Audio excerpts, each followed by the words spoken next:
And welcome back to We Talk Over the Sexy Brutale. Alright guys, I gotta apologize. I screwed the pooch on this one. Here's a first for the show. I clicked the button to record, something weird happened, it didn't record. So now we're just gonna actually talk over my gameplay. During which I remember making a comment about how he was clicking the mouse so loudly that you guys could hear it. Now you guys are going to get a completely silent, no mouse clicking episode. My mouse has been muted. So, we're looking for hints. We're looking for that fourth statue for one, because I'm gonna of course also step into rooms with people that are in there already. So oh yeah, get ready for that, guys. This is standard Waterboy Sexy Brutale fare. Yeah.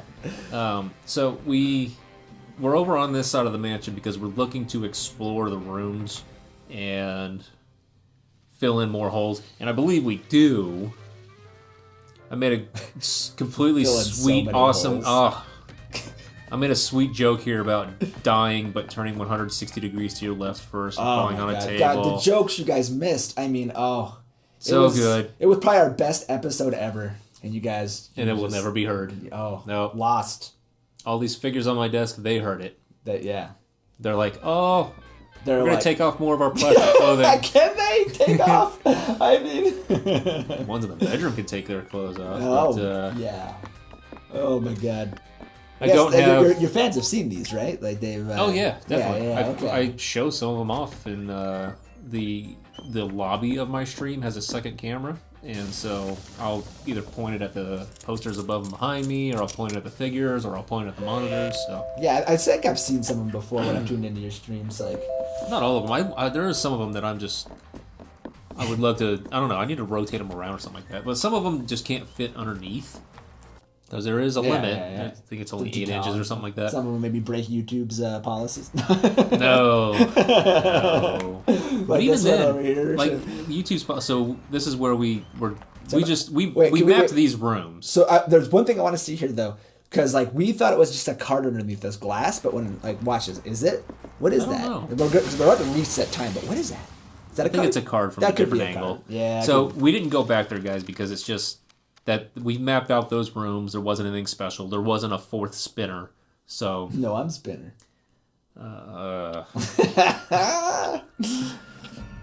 I think that was the previous episode. Yeah, no, we explained that joke. Okay, good. Sure. I don't think I have to explain that again. That was in when we recorded. Okay.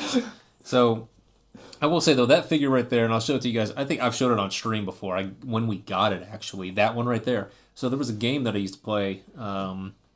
Hey, this is going to be more entertaining than us looking over the map and not knowing where to go. Yeah, no, that's true. That figure right there, I'll put it up on the screen for you guys. Boom.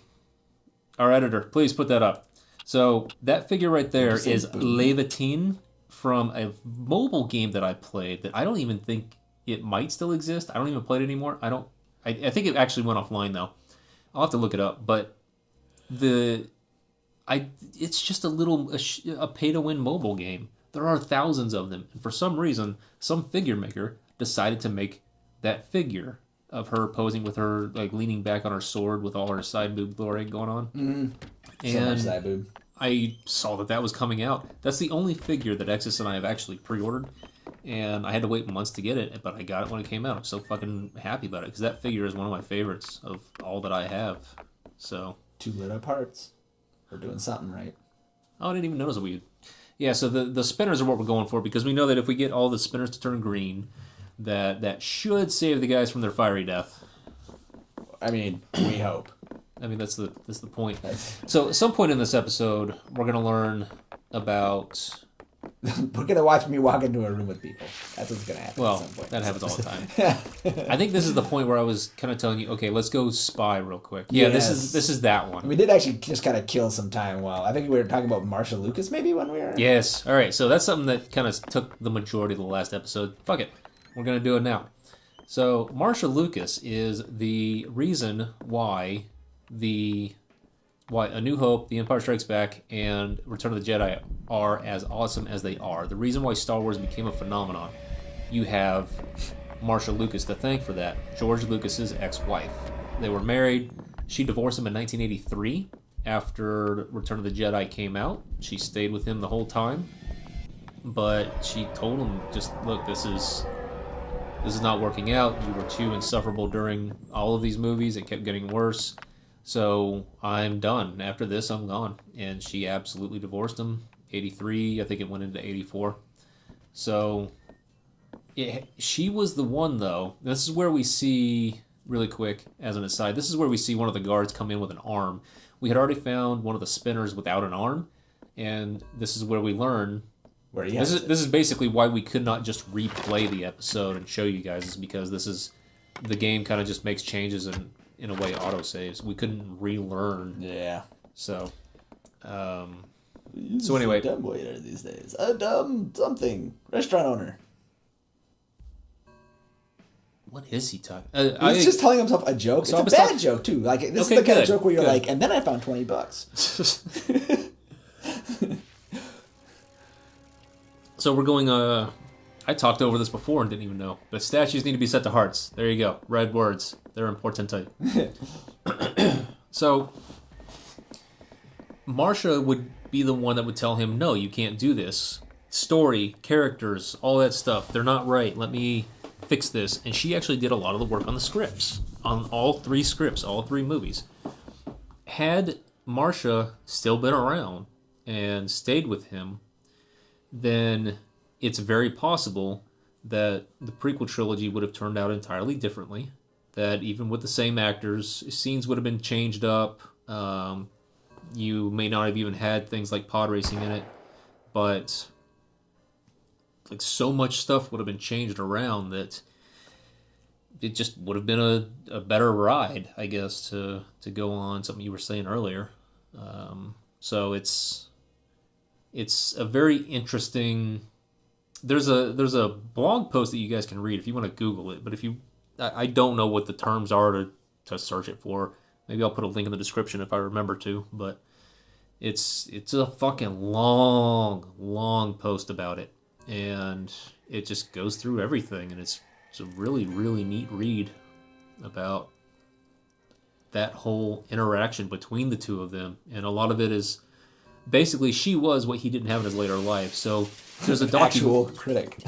There was a documentary called The People versus George Lucas that came out after the prequels had been done. And in it, there are a couple instances where it shows, hey, this is George Lucas talking about something that he believes to be true, a reason why he made a certain decision on the script, and and everyone else is just like Rick McCallum and so on. They're all just standing around. They're just kind of looking at each other sideways. No one is telling them no. No one is saying, no, that's not how it works, because they just want to keep their jobs, I guess. So but she was that voice earlier. Can't fire your wife. And without her, the prequels would have been very, very different had she still been around and her still had the same sort of control over how things turned out. So I was like, well, I haven't always. I used to be, back when only 4, 5, and 6 existed, and George Lucas was, this like messiah figure. We all loved him. But after, what the fuck did he do between nothing? The Last Crusade and the prequels? Because that's what 12 years? Yeah, no, he really didn't do anything. Like he helped produce the Indiana Jones movies, and then that was it, right? Like, I don't remember. I can't even think of anything that he did between finishing Last Crusade and then doing Phantom Menace. Yeah. And so no, but it's like he could have been sitting around doing that. He could have been sitting around raking in all the money he made from his merchandising. I don't know. But that's the thing. Like George, he's a good ideas man. I think.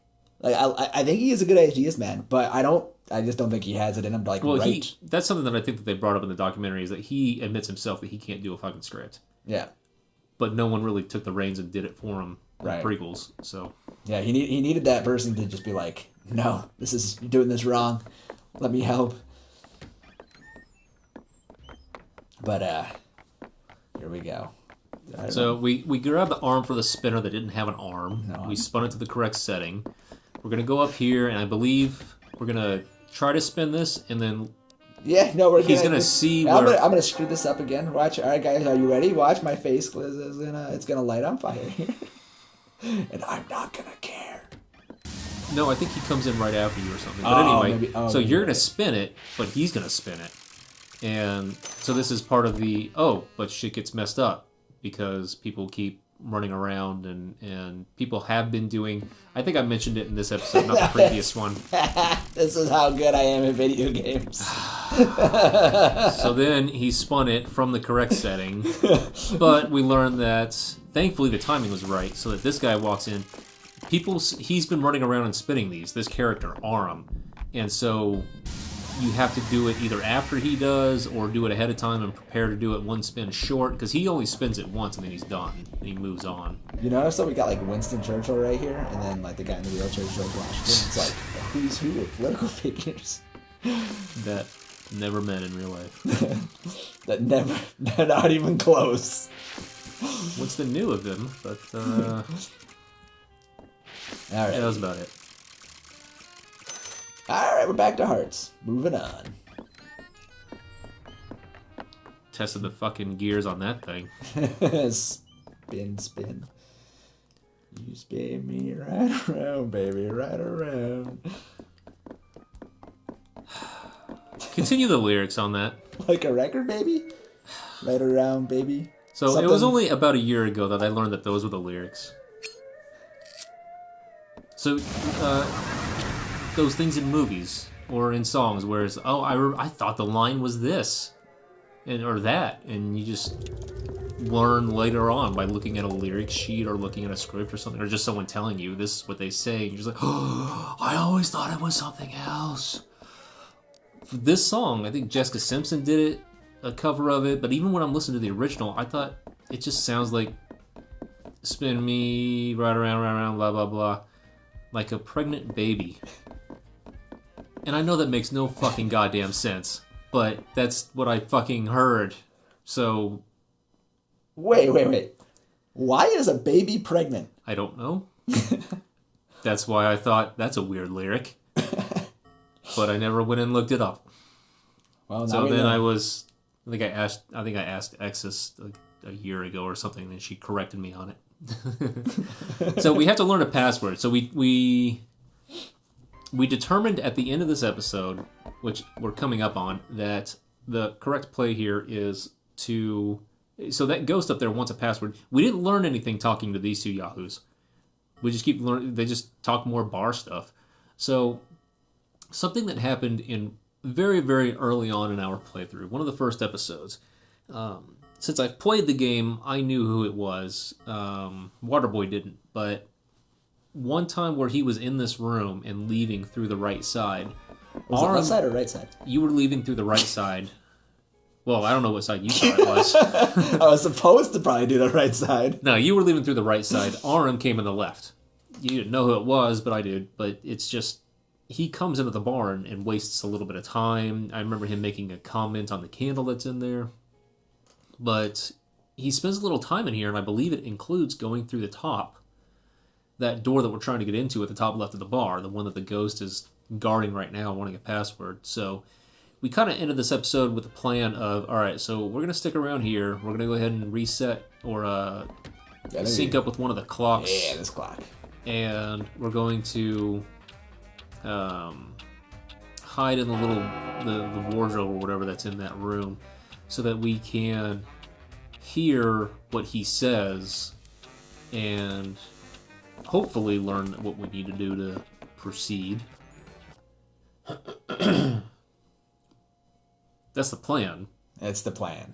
We didn't get. I mean, we're getting to the end of the episode, but we don't know if that'll play out. Because again, I've played this before. I played it myself on stream, did not finish. Then Exis and I played it, and we got a lot further than I did on my own. Still did not finish.